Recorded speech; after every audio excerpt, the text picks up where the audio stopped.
el efecto del coronavirus en la economía peruana los vamos a conocer en el siguiente informe. Veamos. El 100% de los puertos del norte de China están operativos y atienden el comercio exterior de ese país sin ninguna dificultad, a pesar del coronavirus. Así lo aseguró el ministro de Comercio Exterior, Edgar Vázquez, el pasado 20 de febrero. Ya para entonces, la Asociación de Exportadores, ADEX, estimó que las exportaciones tendrán impacto entre marzo y abril. Ante ello, el titular del Ministerio de Comercio Exterior respondió que su cartera manejaba datos de la actualidad. Sin embargo, las exportaciones peruanas no empezaron con pie derecho este año. Según ADEX, esta actividad sumó en enero 3.668 millones de dólares, es decir, cayó 4 puntos porcentuales respecto al mismo mes del año pasado, cuando el monto ascendió a 3.822 millones de dólares. Esto quiere decir que este inicio fue similar al del 2019, que también arrancó con una caída de 3.8%, informó la Asociación de Exportadores. En opinión de ADEX, el factor coronavirus explica parte de estos resultados, pues China es el primer mercado de las exportaciones y en enero pasado compró 16% menos respecto a enero del 2019. La pregunta es, ¿está preparado el Perú para amortiguar esta disminución de exportaciones? Bien, y tenemos un informe bastante completo de nuestra compañera Guadalupe Gamboa, poniendo sobre la mesa pues algunas cifras en temas de exportaciones. Y allí nos vamos a detener porque vamos a hablar hoy con el presidente de ADEX, la Asociación de Exportadores, el señor Eric Fischer. ¿Qué tal, señor Eric? ¿Cómo está? Muy buenas tardes. Bienvenido a Economía para Todos. Hablemos del tema de las exportaciones. ¿Cómo hemos empezado este 2020 en materia de exportaciones? Mire, yo creo que tenemos que ser muy pulcros con lo que informamos. ADEX ha hecho un reporte en cifras, pero quisiera analizar estas cifras. China es un importante mercado para nosotros, es nuestro primer mercado de destino. En el comportamiento ha habido una baja, sí, que se puede explicar en términos de la baja del precio de los minerales. Bajó el precio del cobre por este fenómeno del coronavirus y por la demanda interna de China. Sin embargo, hemos tenido una campaña buena con China para despachar principalmente los embarques de uva. O sea, a pesar de los problemas, ha habido, digamos, la logística suficiente y porque estos despachos se han movido, digamos, en el mes de diciembre, comienzos de enero, lo cual nos ha dado una ventana todavía buena. Por otro lado, hay una baja en las exportaciones tradicionales, pero también hay que considerar que tuvimos el año pasado un indicador que nos elevó mucho, que fue el tema de la biomasa marina. Tuvimos mucha harina de pescado porque había mucha anchoveta. Este año es distinto, entonces hay una baja que tiene que ver más con un factor de recurso que por un movimiento o restricción en el mercado.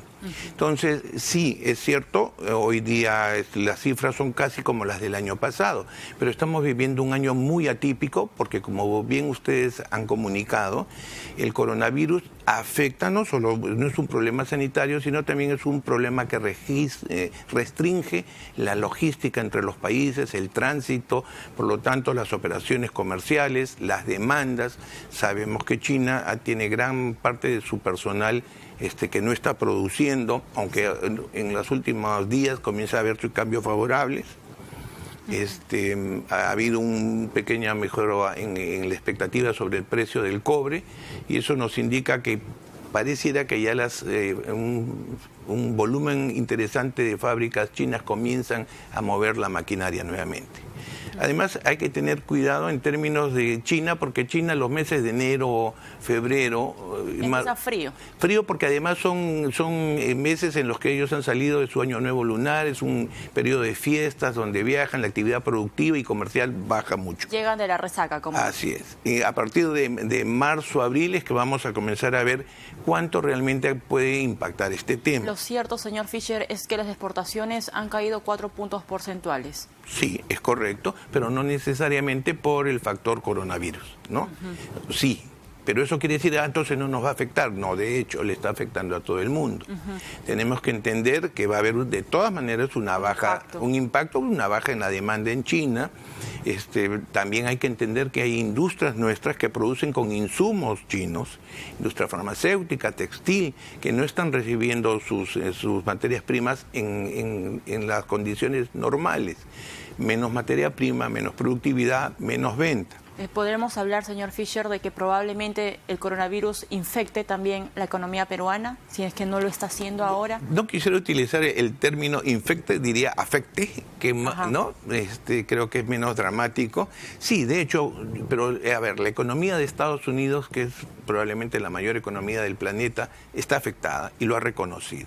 Industrias como la industria farmacéutica han puesto la alerta roja. Me dicen, ¿cómo dependemos tanto? Claro, pero la ministra justo hoy, hace algunos minutos, ha anunciado en Consejo de Ministros que sí, probablemente ellos van a revisar una estimación a la baja y probablemente no se crezca pues ese 4% que anheló el presidente Martín Vizcarra y que ella también pues secundó, de un 4%, probablemente sea menos. Entonces, de todas maneras, sí, digamos, afecta. Hay una consecuencia, digamos, del efecto coronavirus a la economía peruana. De todas maneras, lógico. ¿De qué tamaño? Y creo que en eso podría reconocer que la ministra está tratando de ser cauta en sus declaraciones, prudente, porque tendríamos que ser magos para adivinar, ¿no?, de qué tamaño va a ser el impacto. Entonces, más que esforzarnos en predecir cuánto es esa cifra, tenemos que esforzarnos en el plan B. ¿Y cuál es el plan B? Bueno, y el plan B, actualmente yo creo que ya ha empezado a haber una buena respuesta por parte del gobierno. Por ejemplo, el sector exportador ya tiene un espacio, una mesa de trabajo, una fuerza de tarea dedicada con el MINCETUR, con PROMPERÚ, para evaluar los casos, ¿no?, los informes que dan nuestros exportadores, los informes que dan las oficinas comerciales en los países asiáticos y en el mundo entero. Entonces ya por lo menos ya tenemos una dinámica de información, estamos siguiendo día a día, ¿no?, y tratando, además de decir, oye, alertar, yo puedo tener baches en este mercado, en el otro, necesito explotar y mejorar la relación con nuestros socios comerciales. El Perú tiene una muy buena política de diversificación en sus mercados. Exacto, tenemos sí. un gran paquete de acuerdos comerciales con socios muy nuevos y muy importantes, por ejemplo Australia. En ADEX el día de ayer hicimos un evento para potenciar el comercio con Australia. ¿Pero va a ser así de rápido buscar otros Eso no es así de rápido. Por lo tanto, sí, pero tenemos que desarrollar el plan B. O sea, abrir un poco el abanico. Abrir el abanico, pero abrir el abanico no es decir yo tengo estos mercados, sino yo estoy logrando colocar estas ventas. Yo tengo ya el nuevo socio que me está comprando X o Z producto. Y ese es un proceso que tenemos que acelerar. La Cancillería del Perú, las oficinas comerciales, el propio MINCETUR, están en el esfuerzo, pero creo que tenemos que acelerar los procesos, pensar que la situación puede ser más oscura, no porque vaya a ser, sino es mejor estar preparado para un escenario hostil y no necesitar hacer alguna medida. Cuando hablamos, señor Fischer, de que se ha caído pues un poco las exportaciones, 4 puntos porcentuales, ¿nos referimos a las exportaciones tradicionales, a los minerales, a la harina de pescado? Claro. Allí ha sido, digamos, el bajón más fuerte. Es cierto, es correcto, ¿no? Como decir que también, por ejemplo, siempre hablando de China, decir que las ventas de nuestras frutas, nuestras uvas no ha tenido ningún problema y por lo tanto debo suponer que la tendencia va a ser igual. Sería también muy audaz decirlo, ¿no es cierto? Porque estos embarques entraron, digamos, en una ventana de oportunidad buena. En la campaña de pico, el Perú estaba entrando ya con sus uvas a China. Yo pregunto, ¿nos va a pasar lo mismo en abril cuando salga la palta? Ese va a ser un indicador interesante. ¿No? De la palta vamos a hablar después porque también es un tema muy importante porque está siendo protagonista. Pero me quiero detener todavía en las exportaciones. ¿Cuánto se esperaba crecer en temas de exportaciones este 2020? A ver, es que crecer, tenemos que ser el mundo, las proyecciones de crecimiento del mundo eran bastante conservadoras, ¿no? Hoy día suponer que el Perú iba a superar las expectativas de crecimiento de todas las economías es un sueño, creo, ¿no? Entonces, en este tema nosotros aspiramos por lo menos a mantenernos en los niveles de crecimiento que hemos tenido. Suponer un 4% es lo que todos anhelamos esperamos como peruanos, pero en esta coyuntura lo vemos difícil. Que usted me diga el impacto de lo que ustedes esperaban frente a lo que ha sucedido. Este mes es muy atípico. Yo no puedo caracterizar el crecimiento por lo que ha pasado en enero. ¿Y más o menos en qué mes tendremos la fotografía un poco más? Yo creo que a partir de abril, nosotros ya, abril, mayo, ya comenzamos a marcar una tendencia y eso nos va a permitir medir los temas. Además que los problemas ya van a saltar. Ahí veremos cuando hayan entregas que no se concreten, cuando hayan pedidos que se frustren. Y también hay que entender que la afectación del coronavirus es también a la logística, ¿no? Hoy día hay una gran concentración de contenedores, ¿no? que son envases para transportar, que están en puertos chinos. Hoy día hay realmente en el flujo de contenedores hay una necesidad de descargar rápido para liberar el contenedor porque no hay abundancia, al contrario, están en escasez. Y si hablamos de contenedores más técnicos como contenedores de frío, ¿no? Contenedores para llevar productos frescos, ya está. Las conservas, ¿no? Esos están básicamente en China y eso es un problema para los países que como nosotros exportamos. Chile, que exporta cerezas, ha alertado la posible carencia de contenedores fríos. Entonces son una sumatoria de elementos que tienen que ver con la cadena logística que pueden verse perjudicados. Ahora, detrás de cámaras justo hablábamos del tema de los medicamentos, ¿no? Que también es otro factor muy importante porque al estar China en una situación tan compleja como la que está ahorita, impide, digamos, la salida de algunos productos y un producto muy importante, sobre todo para el Perú, son las medicinas, son los medicamentos.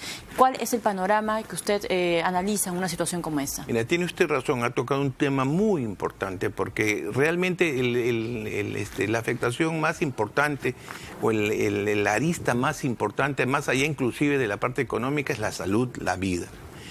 China es el productor para el Perú del 90% de las materias primas con las que la industria se abastece y fabrica. La industria tiene sus stocks, la industria no es que esté en una situación apremiante ni el Perú esté desabastecido. Y lo que hay que prever es que la cadena de abastecimiento ya está sufriendo retrasos que hoy día se estiman más o menos en 4 o 5 semanas en los despachos. ¿Esta condición puede mejorar? Esperemos que sí, pero ¿qué pasa si no mejora? ¿Podemos recurrir a otros países fuera de China? No, la propia industria norteamericana farmacéutica está diciendo cómo podemos depender tanto y no nos hemos dado cuenta que esta es una industria estratégica, ¿no? Que tiene que ver con la vida del pueblo norteamericano. Esto lo extrapolamos al Perú y es lo mismo. Ahora, estas situaciones complicadas, que no pretendo hacer vaticinios oscuros ni mucho menos, sí develan que tenemos que estar preparados y tenemos que desarrollar espacios entre público y privado, donde en todos los aspectos, desde la comunicación, ¿no? de las metodologías para tener una higiene apropiada en este tipo de situaciones, frente al abastecimiento que necesita el sistema de salud peruano de los fabricantes peruanos, ¿no? O sea, el primer aliado tiene que ser la fábrica peruana, es la que te va a proteger, es la que le interesa a su país. Es tan evidente esto que hoy día Alemania, la India, han declarado que muchos de sus medicamentos no los van a exportar. Se van a quedar justamente para atender a esa población que está un poco perjudicada. Claro, y no hablamos solo de coronavirus, hablamos de productos de uso cotidiano, o sea, para la vida cotidiana de la salud de cualquier país, productos para la hipertensión, para el SIDA, antibióticos. Ahora, entonces, solo por favor, ¿qué es lo importante? Lo importante es que hay una comunicación con el Ministerio de Salud, sí, y con el Senares, que es el organismo que hace las adquisiciones, pero queremos insistir en que tiene que haber unas medidas excepcionales. Hoy día no podemos pensar... La burocracia. Sí, por un lado, y por otro lado, no podemos pensar que yo hago el pedido y necesariamente el fabricante va a conseguir la materia prima. No, o sea, ahora yo no quiero ni soñar que me voy a demorar lo que siempre me demoro. No, yo creo que eso ya lo entendió muy bien. Y por otro lado, también se devela que hay entre los órganos reguladores, el sistema de salud y la industria que tiene que ver con la vida y la salud, como es la industria farmacéutica, no hay una agenda abierta, colaborativa. ¿no? Que hoy día se ve que es mucho más necesaria, claro. ¿no es cierto? Pero bueno, esto es una oportunidad, pues aprendamos de esta coyuntura. De esta crisis, ¿no? Buscar oportunidades. Buscar oportunidades. Lo importante para que la gente pueda entender, hay exportaciones o se aumentan las exportaciones, esto es o se traduce, digamos, en una mejoría para los pobladores, para los peruanos, obviamente, porque hay más puestos de trabajo. Obviamente. La industria, o sea, las exportaciones per se y las agroexportaciones son grandes fuentes generadoras de puestos de trabajo. Formales. Y hay que decirlo. Que es lo más importante. Para cerrar, señor Fischer, la palta parece que de repente va a ser protagonista porque probablemente seamos el segundo exportador de palta. ¿Hay otro producto que de repente está rankeándose allí con ese producto? Quinoa, palta, espárragos, mangos, arándanos. Hemos debutado hace muy poco tiempo en el mercado mundial de arándanos y somos ya los primeros exportadores. Yo lo que quiero, sí, juntémonos, trabajemos público, privado, un plan B, ojalá no lo necesitemos, como tarea nacional ampliemos nuestros mercados, industrias estratégicas como las de la salud, hay que potenciarlas. Hoy día nos estamos dando cuenta que somos vulnerables, esa vulnerabilidad que va a proteger la vida de nuestros ciudadanos, tenemos que cerrarla. Exacto. Esta es una gran oportunidad y invoco y convoco a todos los estamentos del gobierno a trabajar con todos los gremios, con todas las instituciones. Bien, el llamado ya está hecho por el presidente de la Asociación de Exportadores. Estuvo con nosotros Eric Fischer explicándonos un poco cuál va a ser el efecto del coronavirus en las exportaciones. Nos vamos a una pausa, pero regresamos con más información aquí en Economía para Todos.